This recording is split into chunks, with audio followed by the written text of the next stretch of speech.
சிம்மமுகே ரௌத்ரரூபிண்யாம் அபய அஸ்தாங்கித கருணாமூர்த்தி சர்வவியாபிதம் லோகரட்சமாம் பாப விமோசன துரித நிவாரணம் லக்ஷ்மி கடாட்ச சர்வாபீஷ்டம் அநேகம் தேஹி நுரசிம்மம் ஹரிநாராயண துரித நிவாரண பரமானந்த சதாசிவசங்கர ஓம் சுதர்சனாய வித்மகே மா ஜ்வாலாய தீமகே தன்னை சக்கர பிரச்சோத்யாத் யோகிராம் சுரத்குமார் யோகிராம் சுரத்குமார் யோகிராம் சுரத்குமார் ஜெயகுரு ராயா. உலகெங்கிலும் வாழ்ந்து கொண்டிருக்கும் பேர்களுக்கு டாக்டர் சைதை ராஜாவின் அன்பான வணக்கங்கள். நாம் இப்பொழுது வார ராசி பலன்கள் செப்டம்பர் 23 முதல் 29 வரைக்கும் உள்ளடக்கிய நாட்களுக்கு வாக்கிய பஞ்சாங்க அடிப்படையில் பலன்கள் ஒவ்வொரு ராசிக்கும் கிரகங்கள் எப்பேற்பட்ட பலனை வழங்கப் போகிறது என்பதை பார்க்கலாம் வாங்க.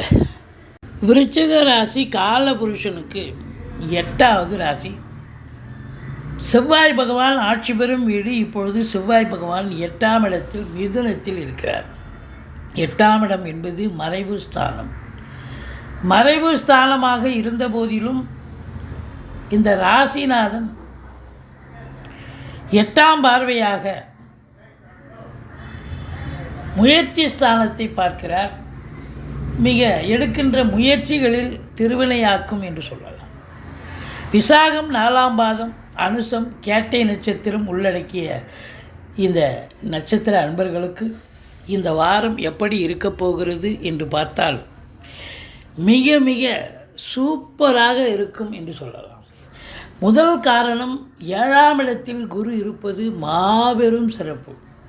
அவர் 2ஆம் இடத்துக்கும் 5க்கும் ஆதிபத்தியம் பெற்று 7ஆம் இடத்தில் இருந்து ஸ்தானபலம் பெறுகிறார். அப்போ 7ஆம் இடத்தை கண்ணியமாக்குகிறார், அதாவது அற்புதமாக்குகிறார். 7ஆம் இடம் என்பது கணவனுக்கு மனைவி ஸ்தானம், மனைவிக்கு கணவன் ஸ்தானம். சூப்பர். ஒத்துருக்கு அன்னோன்யம், அண்டர்ஸ்டாண்டிங்,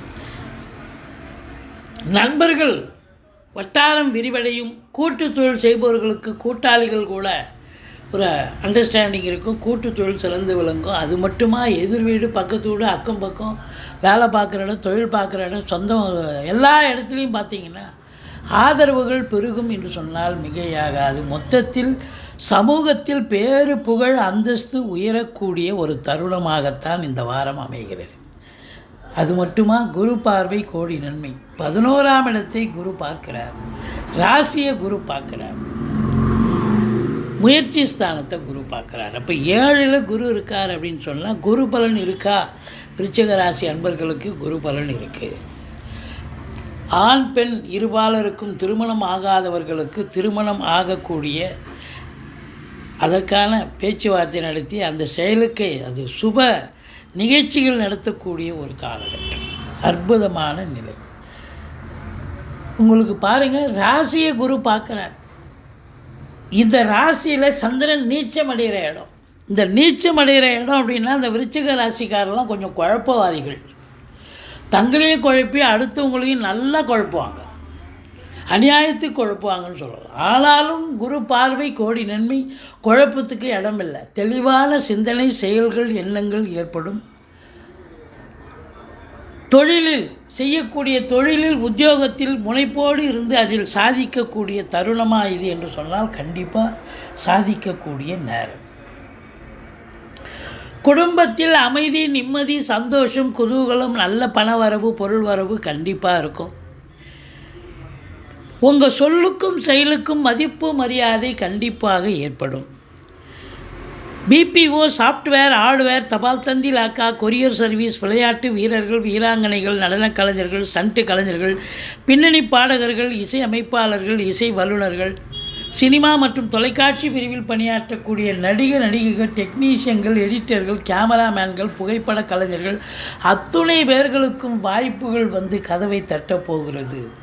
எடுக்கின்ற எந்த ஒரு சிறிய முயற்சியாக இருந்தாலும் இந்த விருச்சிக ராசியில் பிறந்த அன்பர்களுக்கு இமாலய வெற்றியை பெறப்போகிறீர்கள். இளைய சகோதர சகோதரிகளால் ஆதரவு, அவங்க வீட்டுக்கு நீங்கள் போக, உங்கள் வீட்டுக்கு அவங்க வர, பரஸ்பரம் ஒற்றுமையாக சந்தோஷமாக இருக்கப் போகிறீர்கள். ஒரு சிலர் குறுகிய தூர பயணம் ஏற்படும், ஒரு சிலர் நீண்ட தூர பிரயாணத்திற்கான அடித்தளம் போடுவீர்கள். மற்றபடி உங்களுக்கு 4ஆம் இடத்தில் சனி பகவான் இருக்கிறார். அர்த்தாஷ்டம சனி போய்கொண்டிருக்கிறது. சங்கடம் தீர்க்கும் சனி பகவானை மங்களம் பொங்க மனமொய்த்தருள்வாய். சத்திரவின்றி சனீஸ்வர தேவை இச்சகம் வாழ்க இன்னருள் தாத்தா. இந்த சுலோகத்தை சொல்லுங்கள். சனிக்கிழமை தோறும் எள்ளெண்ணெய் தீபம் இட்டு வாருங்கள். தலைக்கு வர்றது தலைப்பாயிட போகும். மற்றபடி இந்த விருச்சிக ராசிக்கு சாதிக்கக்கூடிய நேரம் எப்படின்னு கேட்டிங்கன்னா, அந்த சனி பகவானே வக்ரகதியில் இருக்கிறதால எதிர்மறையான பலன்கள், தீய பலன்களை தருவதற்கு மாறாக நல்ல பலனையே தரக்கூடிய ஒரு தருணமாக இது அமைகிறது. இருந்த போதிலும் தாய்க்கு தேக ஆரோக்கியத்தில் அக்கறை தேவை. வண்டி வாகனங்கள் செலவு வைக்கும். வெளியில் போகும்போது சொந்த வண்டி வாகனங்களை பயன்படுத்தாதீங்க. மற்றபடி ஒரு சிலருக்கு பார்த்தீங்கன்னு சொன்னால் தேக ஆரோக்கியத்தில் அக்கறை தேவை. மற்றபடி 5ஆம் இடத்தில் ராகு பகவான் இருக்கிறார். பிள்ளைகளுக்கும் உங்களுக்கும் கான்ட்ரவர்சி வரும், எதிர்ப்புகள் வரும். விட்டு கொடுத்து போங்க. மற்றபடி உங்களுக்கு வெளியூர் வெளிநாட்டு பயணம், ஏன்னா 3ஆம் பார்வை 3-11 ராகுக்கு பார்வை. அப்போ ஒரு 7ஆம் இடத்தை பார்க்குறார் அப்படின்னும்போது வெளியூர் வெளிநாட்டு பயணம் உங்களுக்கு அனுகூலத்தை தரும். அந்நிய பொருளாதாரம் வீடு தேடி வரப்போகிறது. உள்நாட்டு வாணிபம், வெளிநாட்டு வாணிபம், ஏற்றுமதி இறக்குமதியாளர்கள், ஷேர் மார்க்கெட்டில் இன்வெஸ்ட் பண்ணுறவங்க, ஸ்பெக்குலேஷன் பண்ணுறவங்க, ஆன்லைன் பிஸ்னஸ் பண்ணுறவங்க, இவங்களுக்கெல்லாம் சிறப்பான காலம். 6ஆம் இடம் ருணரோக சத்ருஸ்தானத்தை சனி பகவான் பார்க்கிறார். ருணரோக சத்ருஸ்தானம் என்பது எதிரிகளால் தொல்லைகள் ஏற்படும். எதிரின்னா மறைமுக எதிரியாக இருக்கலாம், நேர்முக எதிரியாக இருக்கலாம். யார் எதிரின்னே தெரியாது, அவங்களால பிரச்சனை வரும். உங்கள் வீட்டில் இருக்க குடும்ப உறுப்பினர்களோ, மனைவிக்கோ, பிள்ளைகளுக்கோ அல்லது உங்களுக்கோ தேக ஆரோக்கிய குறைவு ஏற்பட்டு மருத்துவமனைக்கு அழைத்து செல்ல நேரிடும். செலவுகள் ஏற்படும். கடல் சுமை இருப்பவர்களுக்கு விழி பிதுங்க வைத்து விடும். எச்சரிக்கையாக இருந்து கொள்ளுங்கள். மற்றபடி 7ஆம் இடத்துல குரு சூப்பருங்க, அற்புதம். இந்த விருச்சிக ராசிக்கு இது ஒன்றே போதுங்க. சாதிக்கக்கூடிய நேரம். சென்றமிடமெல்லாம் வெறுப்பு அப்படின்ற நிலை இருந்தது இது நாள் வரைக்கும். இப்போ குரு அங்கே வந்ததுக்கப்புறம் சென்றமிடமெல்லாம் சிறப்பு. உங்களை அதாவது உச்சி குளிர உங்களை வரவேற்பாங்க, மெச்சுவாங்க அப்படின்னு சொல்லலாம். ஏன்னா 7ல் குரு இருக்குது. சூப்பர். அடுத்தது பார்த்தீங்கன்னு சொன்னாக்கா உங்களுக்கு 10ஆம் இடத்தை சனி பகவான் பார்க்கிறார். அப்போது என்ன அப்படின்னாக்கா, எச்சரிக்கையாக வேலை பார்க்கணும். அதிகப்படியான உழைப்பு தேவைப்படுகிறது.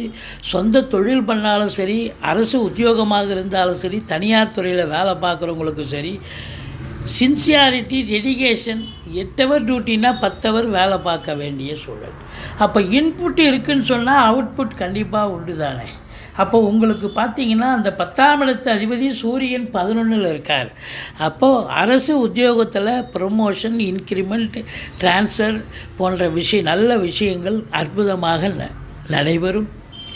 தனியார் துறையில் இருக்கிறவங்களுக்கும் சரி, சொந்த தொழில் பண்ணுறவங்களுக்கும் நல்ல லாபம் கிடைக்கும். 11ஆம் இடம் என்பது லாபம், எண்ணிய செயல், ஈடேறுதல் என்று சொல்லக்கூடிய ஒரு அமைப்பு இருக்குது. மொத்தத்தில் 11க்குடைய புதன் 11ல் ஆட்சி பீடத்தில் இருப்பதால், 11க்குடையவன் 11ல் ஆட்சி பீடத்தில் இருப்பதால் பொருளாதாரத்தில் பல அற்புதங்கள் நடக்கப் போகிறது. சாதிக்கப் போகிறீர்கள். கல்வி நிறுவனங்கள், கல்விக்கூடங்கள், கல்வியாளர்கள் இவங்க சிறப்பாக இருப்பாங்க. பிள்ளைகள் நல்லா படிப்பாங்க. மற்றபடி ஆன்மீகத்தில் அதிக நாட்டம் இருக்கிறவங்களுக்கு அற்புதங்கள் நடக்கும். அவங்களுக்கு பேரு புகழ் கிடைக்கும். அரசியல்வாதிகளுக்கு பொற்காலம், அரசாங்க ஊழியர்களுக்கு பொற்காலம். உங்கள் தந்தைக்கும் ஒரு அற்புதமான நேரம் என்று சொன்னால் மிகையாகாது. மற்றபடி இந்த விருச்சிக ராசிக்கு 24, 25, 26 சந்திராஷ்டம நாட்கள் வர இருப்பதால் மிகுந்த எச்சரிக்கையோடு இருங்க. மற்றபடி குறை ஒன்றும் இல்லை. அற்புதமான நேரம். நீங்கள் வணங்க வேண்டியது துர்க்கையை வழிபாடு செய்யுங்கள். வாழ்க்கை வளமோடும் நலமோடும் அமையும்.